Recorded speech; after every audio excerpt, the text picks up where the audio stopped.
I'm down on the vineyard with Kent Callaghan, and Kent, there's been a lot of rain down here, especially over the last week or so. I think you were talking to me earlier about 3 or 4 inches down here just in the last 4 or 5 days as well.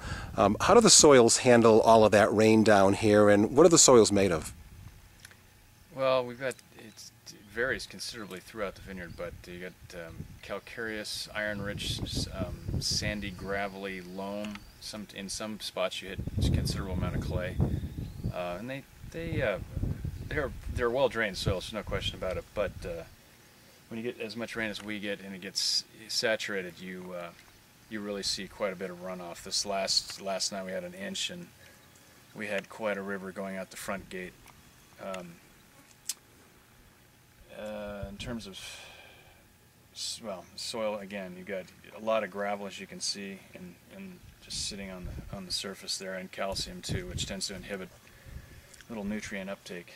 But good soils. They're a little more difficult, I think, than some to grow, to get vines to survive in when they're young, but definitely worth the effort. The resulting wines. There's also clearly quite a bit of iron in these soils as well. Does that play any role in the vine and grape development? Well, in terms of the wines that you get from it, anywhere you find iron-rich soil, generally speaking, you were talking about something people are going to grow red grapes on, and you generally see wines that are more structured. They have more tannin, and definitely benefit from aging. It doesn't really matter what part of the world you're talking about. It's typically true of soils like this, iron-rich soils like this.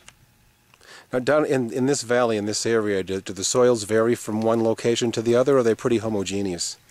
Not nearly as homogeneous as I thought originally. As you get further east down just the Elgin Road, you run into a lot more calcareous outcroppings, a lot of bicarbonate right at the soil surface, which makes white soil effectively, and it makes people that have planted in those areas have had quite a bit of difficulty getting young vines to live, getting them established. But I think we're starting to get the hang of it now.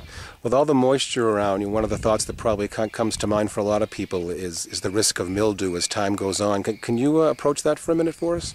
Sure. I mean, anytime you get rain this time of year, you're going to start, powdery mildew is going to kick into gear. It's going to start sporulating. So you want to regularly spray sulfur, if nothing else, in the vineyard. Sulfur just been around for thousands of years. People have used it for anti-mildew, but that's about the only real threat we have at this point. Grapes have started, once they start to ripen, turn color and ripen, then we've got to start worrying about rot problems. It's not affected to any significant extent by the frost, and it's very strange to see Cabernet starting to ripen before a lot of other varieties, including whites, that are generally start to ripen far in advance of Cabernet, but it's because the Cabernet was not affected and the other varieties were.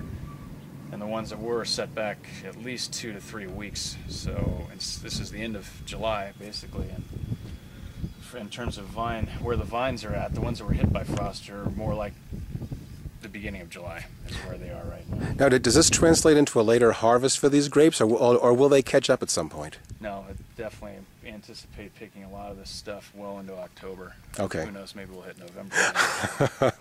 And hopefully stay away from frost and freezes. Yeah. Just one last comment from you about your 09s that are still aging in barrel. We were fortunate enough to do some barrel tasting with you late in the winter, and they seem to be absolutely beautiful, and wonder how you feel that they're coming along.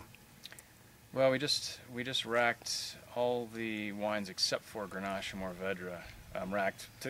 Basically racked them to pump them into new clean barrels without the lees, and they're showing a little more structure than I thought. They're definitely going to be well-structured wines that will age very well, just like most past vintages of our stuff. But they're really good. Padres is going to be really, really nice. A little bit of a departure in style from previous vintages, but a beautiful thing, real fragrant and complex. Caitlin's is without question the best Caitlin's ever been made, and the Grenache and Mourvedre I'm really happy with as well. Well, that's great. We'll look forward to it. Thanks, Jim.